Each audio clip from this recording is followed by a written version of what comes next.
You ask Tiger to solve. This deals with linear equations with one unknown. The final result is x equals -14. Let's solve it step by step. Group all constants on the right side of the equation. Subtract 20 from both sides.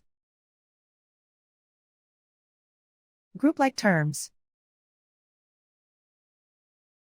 Simplify the arithmetic.